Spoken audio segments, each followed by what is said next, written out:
Good morning and welcome to Mustang Game Day here on the SMU Mustangs Facebook page. It's brought to you by Origin Bank each week. I am Rich Phillips. We're here in the radio booth at Alumni Stadium in Chestnut Hill, Massachusetts, right outside of Boston, getting ready for SMU and Boston College coming up at 11 o'clock this morning. The rest of the radio crew with me here on the show as well, and that includes right down at the other end of the booth here, Scott Garner joining me. Our second ever trip to Boston to see SMU play Boston College. First ever trip to Alumni Stadium to see the two of them play, and a little better view than we had at Fenway Park. I was just saying, first ever game at a football stadium.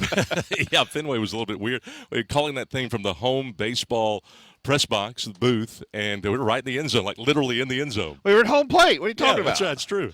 We'll talk some more about SMU and Boston College as we go here on the show today, but obviously we want to spend a lot of time talking about last week, an absolutely thrilling day on the hilltop with the Mustangs winning 26-20 in overtime over Miami, improving to 6-3, 4-1 in the ACC. First top 10 win since 1983 Cotton Bowl, the first win over a top 10 team at home since 1974 when they beat A&M. Scott, we never had beaten a top 10 team on campus before because that A&M game was played at the Cotton Bowl. That's right. That's why we labeled the game the biggest win in Ford Stadium history. No question by the numbers. I didn't think anything was going to top Sonny Dykes getting ejected last year. That didn't take long, did it? But no. What a win. It was an amazing game. Of course, the fans storming the field, the goalpost being torn down. We're going to see it's the Maxi mini movie we're going to watch here on the show in a few minutes. About a 16-minute piece almost will show you that the SMU football social team put together with all of the highlights. But it was an incredible game, too, just from the fact that SMU couldn't run the ball at all. No. And then ran the ball to win. Went to overtime with -2 yards rushing in the game and had 6 carries for 25 yards in overtime and won the ball game. I love the phrase that Rhett Lashley uses. You have to pass the ball to score, but you run the ball to win. And the Mustangs did run the ball. Just couldn't do it in regulation. -2 yards total in regulation. I don't know that I've seen a team not rush for a single yard and win a game before in regulation. We were, you and I were texting earlier in the week, and I said, we were handed off to kick a field goal there and just kind of accidentally scored a touchdown. We did 100%. That's all that happened at the end of the game. 100% just trying not to turn the ball over. And I don't know how much effort Miami was giving at the end of that game, but the Mustangs just lined up and just put it right down their throat. T.J. Harden did most of it. He had 5 carries for 20 yards at the game-winning touchdown. Yeah. Kevin Jennings was fantastic on the day once again. 365 yards, his career high, by the way, in passing yards. And can you believe his first 300-yard game this season, but he'd only had one game where he threw for less than 247 all season. He'd been right in that 250 to 280 range most of the year, but 365, a touchdown, ran for a touchdown, hopped on one foot to the sideline as if his ankle was done after it got tweaked again and was back out there 2 snaps later and kept on playing. I thought it was fantastic, the toughness, the sheer toughness, but he had a lot of help around him too. I just thought that Jordan Hudson was exquisite in that ball game. Just the best game he's played in a Mustangs uniform. Listen to this for Jordan Hudson. How about the last 4 games? 50 targets. 50. 5-0. 11 catches, 136 yards. He was just incredible during and after catches. We'll talk more about him in a little bit. But, Kevin Jennings, his play-action fakes were just fantastic, too. Linebackers were freezing. Safeties were freezing. But looked the safety off really nicely on that touchdown after the turnover. A lot right for the Mustangs last week. Yeah, that turnover you talked about they scored off of was an interception by Ahmad Moses, one of his 2 on the day. Of course, his second one is the one that really sealed the game because it came on the Miami overtime possession, which then allowed SMU to play conservatively and end up winning the game. Ahmad also had 15 tackles, 2 for loss. He was named the ACC Defensive Back of the Week, the Jim Thorpe Award National Defensive Back of the Week, and the Walter Camp Award Defensive Player of the Week. National honors for Ahmad after a career day. Incredible coordination shown on that interception, too. I didn't think he was going to catch it after Miami had another drop. They had 5 drops Miami did in that ball game. I thought that really helped us out, too.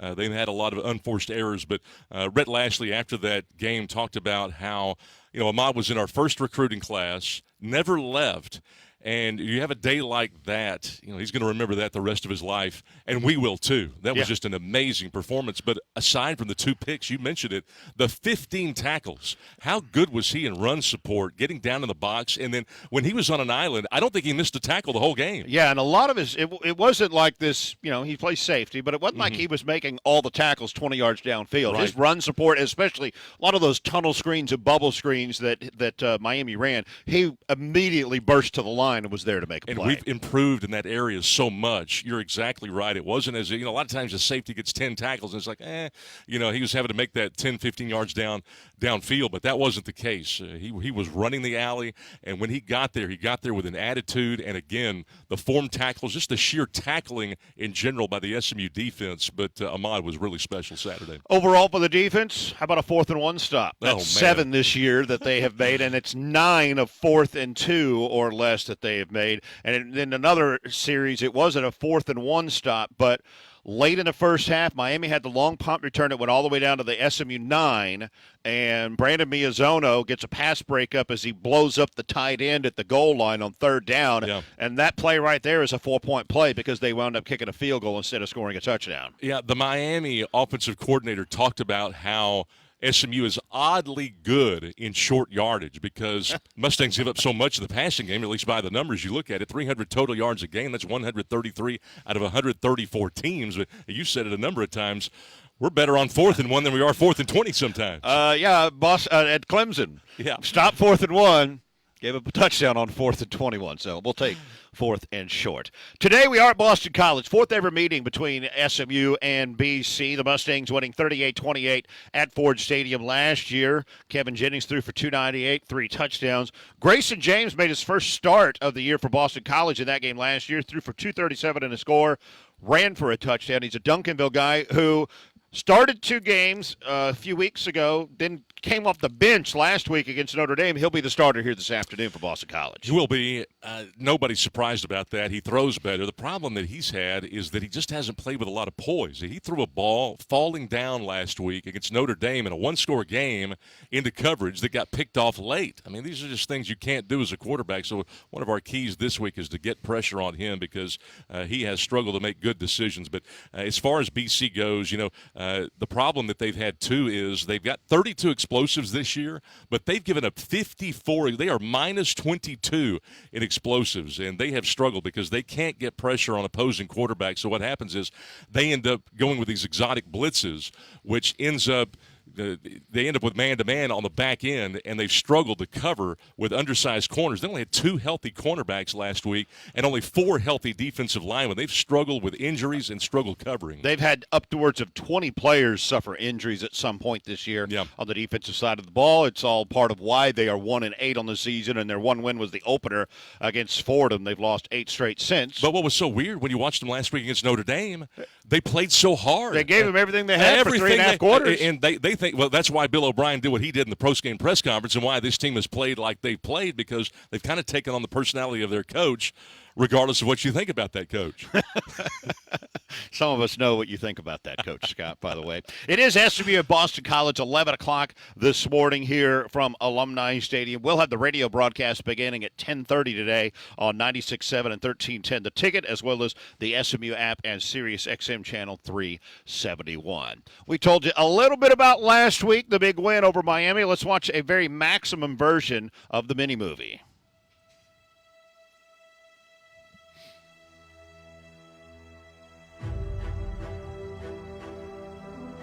Since moving up to the ACC last year, these are the kind of games we have wanted. Arguably the biggest game ever at Gerald J. Ford Stadium.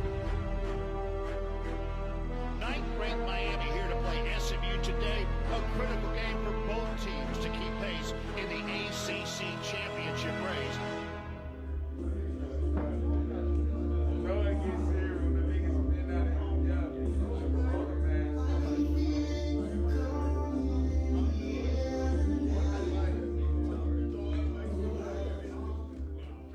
I'm not going to insult you guys' intelligence with a lot of things to say, but guys, we lost the game. We should have won. It sucks.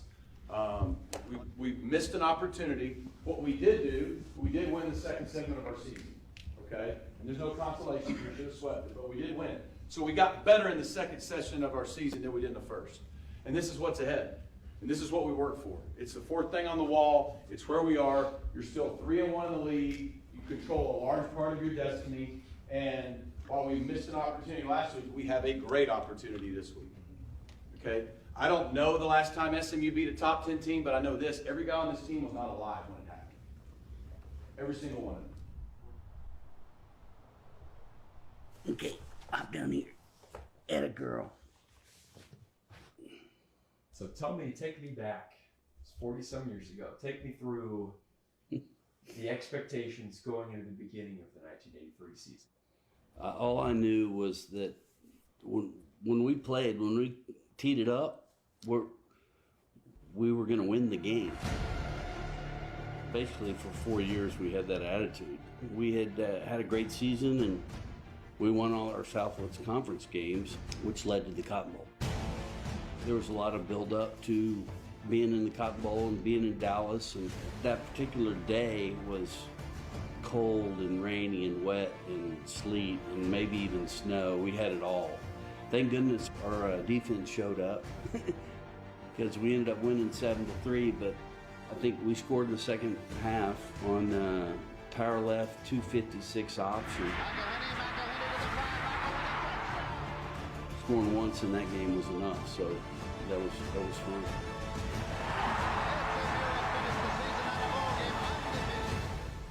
I mean, everybody's been thinking about it since the schedule came out that Miami's going to be in town, and it's just another big game. You know, being back, it's just a matter of wins.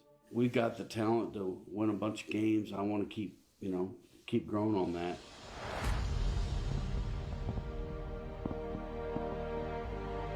Games like this is why you came to SMU. Games like this is why you stayed at SMU. Okay? You've already played this in your mind, right, for the last 48 hours. So we already know how it's going to go. Now it's just time to hit play. All right? One team, one heartbeat, protection mode. Protects each other. Protect our home. All right? I'm so excited to watch you guys play, man. I love you. I'm proud of you, and I believe in you. Let's go get it done. SMU won the toss a moment ago, deferring to the second half, so the Hurricanes will start with the football first. Little receiver screen, nowhere to go though, brought down behind the line of scrimmage. SMU's defense is excellent in short yardage situations. On the receiver screen, complete. And that's going to be a first down catch and run by Jordan Hudson. Lob this one down the right side on the wheel route. McFall has to slow up for it. Makes a basket catch at the 45-yard line. They fumble it, put it on the ground, and the Hurricanes will have first and 10. Rolling towards the goal line. Touchdown Miami. Right up the middle, bursting through the seams. Link Rhodes all the way out near midfield at the 44-yard line. So SMU will have very auspicious starting field position here on this drive. You have to go back to 1983 to find the last time SMU defeated a top 10 opponent. Jennings out of the shotgun.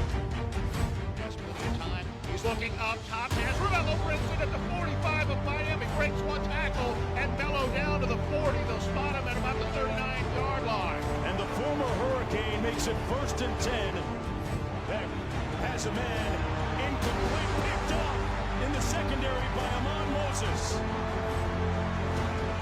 Another interception for the Mustangs, their 13th of the season. One of the top teams in the country, off the hands of JoJo Trader.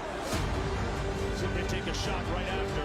Under some pressure. Fires it wide open. Touchdown SMU. In a blink, they convert. And Miami disjointed and disconcerted. Another ball. DJ Khaled has a spot down there because Miami will a double. Some speed to John Matthews. Stangs defense gets off the field. This will be Alabama. One man to beat. And finally forced out of bounds inside the 10. Once again, setting up Miami with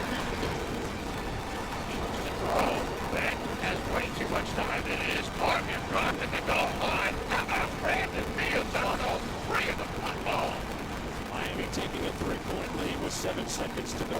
Great job by that defense. Leaving Miami to just a field goal to just gets ball first and second half.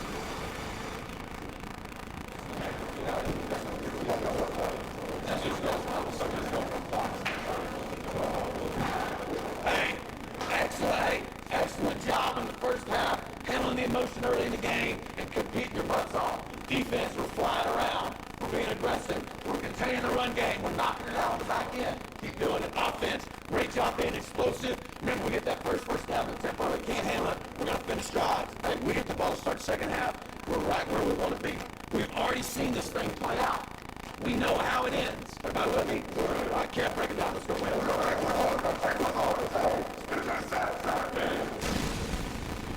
SMU trailing by a field goal. They will have the football to start the third quarter. Pass caught at the 36 by Hudson. Jennings. Complete on the back shoulder. Fake for a nice catch. While we turn in. In rhythm, Jennings completes another one, and another first down to Brinson. Right track that way, he's going to run to his left, pass him through, to the end zone, touchdown, SMU! Jennings putting that foot race into the end zone. First down, the ball game for SMU.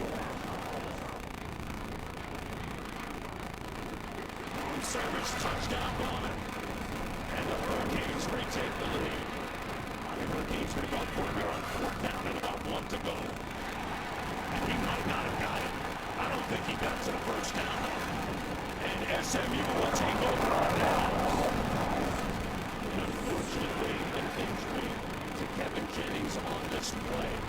Got rolled on earlier in the drive. They came up a little hobble. He's been battling injury really since the Baylor game week 2. The Ty Hawkins, the backup freshman in the game.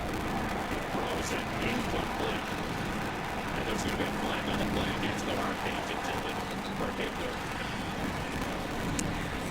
We are not even at 17, and this is the biggest game being played at home.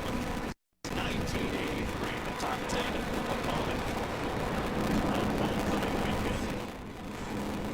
SMU is drawing even.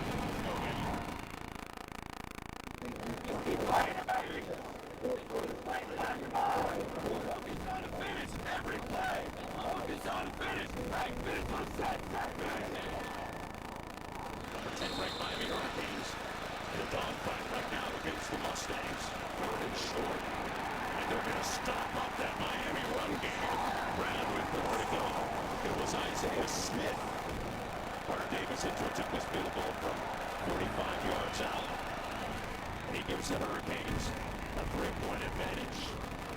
Jennings completed midfield, first down. To Derek McFall coming out of the backfield. Jennings delivers back shoulder fade. What a crash by Jordan Hudson. Wow. Couldn't squat at his body. So the Delta will come in and try and tie this game from 42 yards out. Wow, that was close. Well, not sure. We got some technical issues going on there, and we still got it. We better there, Armando? We're going to try to see what we could do here on the Mustang Game Day show. Hey, you know what happened at the end? We scored a touchdown, and they tore down the goalposts, you know? That's what happened at the end. Y'all saw that, right? I saw the conga line, too, all the way out the stadium. That was fantastic. Yes, and speaking of that, as we get to Rhett to the point, and we're going to keep our fingers crossed here that this is going to work on Mustang Game Day.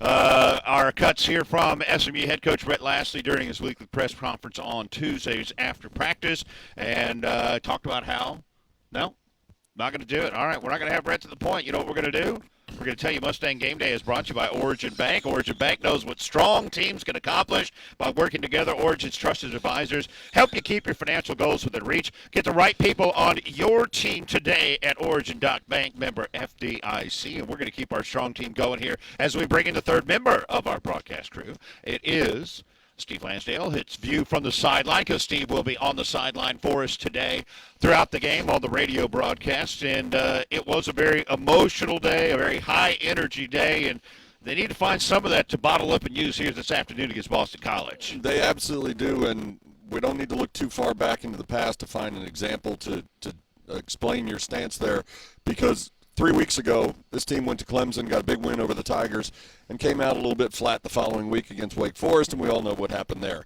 Obviously, last week, as you guys said, beating Miami, the biggest victory in the history of Ford Stadium.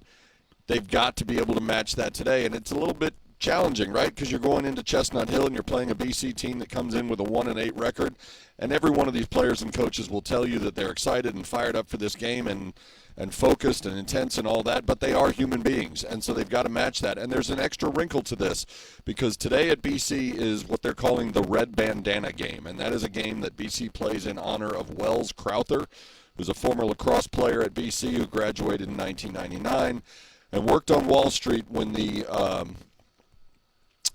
attacks of 9/11 happened. And wearing a red bandana, he saved the lives of at least a dozen players, a dozen people in the South Tower of the World Trade Center. And so obviously a very important figure and a very emotional sort of figure for the BC campus and community. The Eagles will be playing today in his honor. So regardless of records, you know the Eagles will be fired up and ready to go. SMU has to match that. Yeah, they definitely have to do that here today. And the Mustangs, they kind of had to prepare for multiple conditions today. The forecast called for a lot of rain. Did that happen when we were asleep, I guess? It did rain some last night. It did rain some. And this being an artificial turf surface, it's very important to watch how slippery it is, and we talk about it from a number of different standpoints. And it's easy to look at the kicking game. Obviously, Wade McSparron and Sam Keltner have kicked wet footballs before, but it can factor into the snap of the ball. It can factor into skill players trying to plant a foot and change direction quickly, and it can factor in for the linemen who are trying to move a 300-pound guy in the opposite direction. So far, watching warm-ups, it looks like the footing is pretty good, but these guys aren't cutting very hard, and they're not trying to shove linemen around yet. So that will be something, especially if we get more moisture in the air, get any rain going forward in the hours ahead. It'll be worth watching that as well. Mustangs won the game by running for 25 yards on 6 carries in overtime.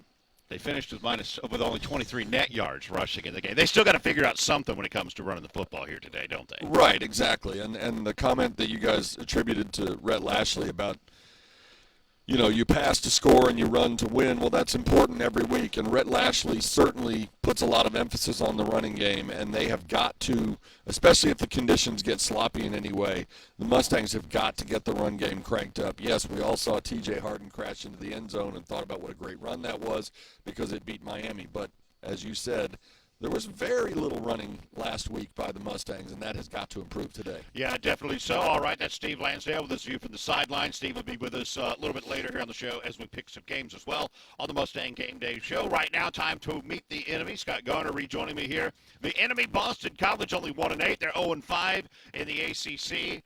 Man, they've lost 8 straight after a season-opening win over Florida. That's a tough way to go here so far. Yeah, but what was so disconcerting is the fact that you go back and you watch them play last week, and they played Notre Dame, but they played them tough. And it's not that the score was close, it's how the score was close and why the score was close.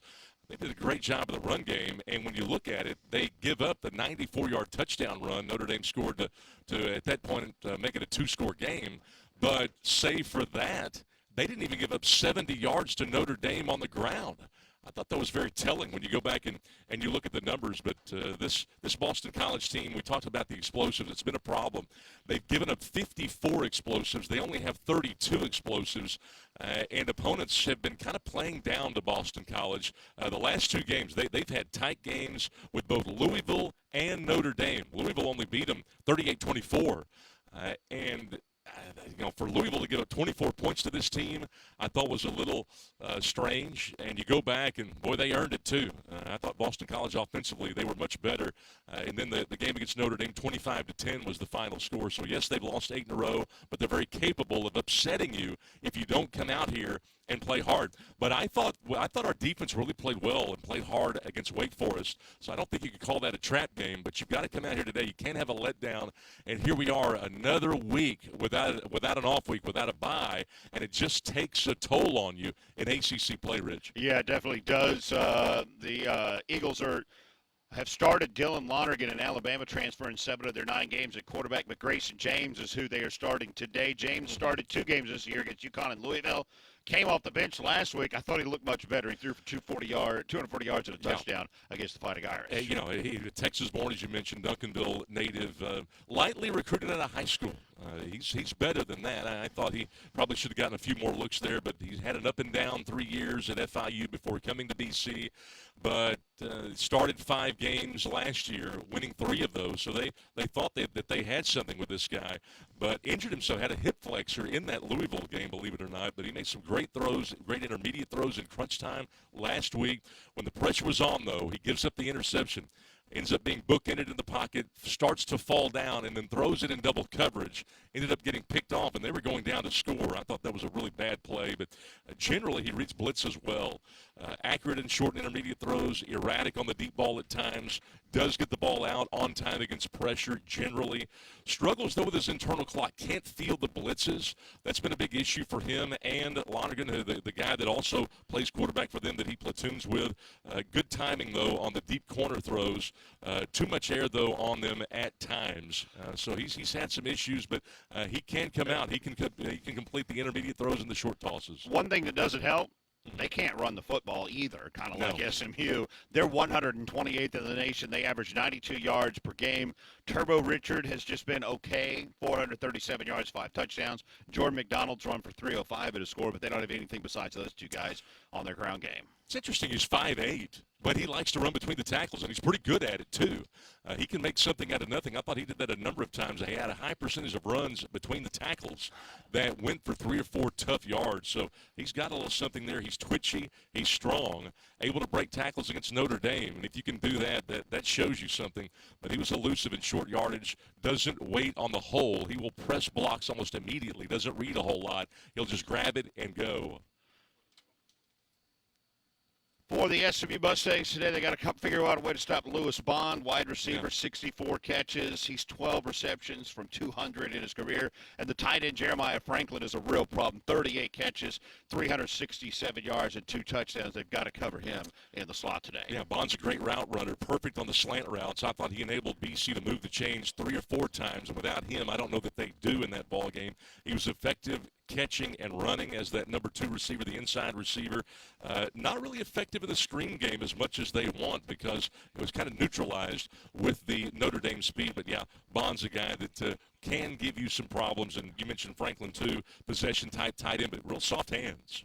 Well, guys, we're having technical problems here today. Yes, sir. And our audio, I know, is not good. And we're not going to succumb anybody else to listening to this. So we're going to make a quick wrap here today. Okay. All right, it's SMU and Boston College today. That's going to do it here for the Mustang Game Day Show. It is brought to you by Origin Bank. They know what strong teams can accomplish by working together. Origin's trusted advisors help you keep your financial goals within reach. Get the right people on your team today at Origin.bank, member FDIC. Join us for the radio broadcast beginning at 10:30 with the pregame show. 11 o'clock kickoff. It's on 96.7 and 1310 The Ticket. Also on the SMU app and SiriusXM Channel 37.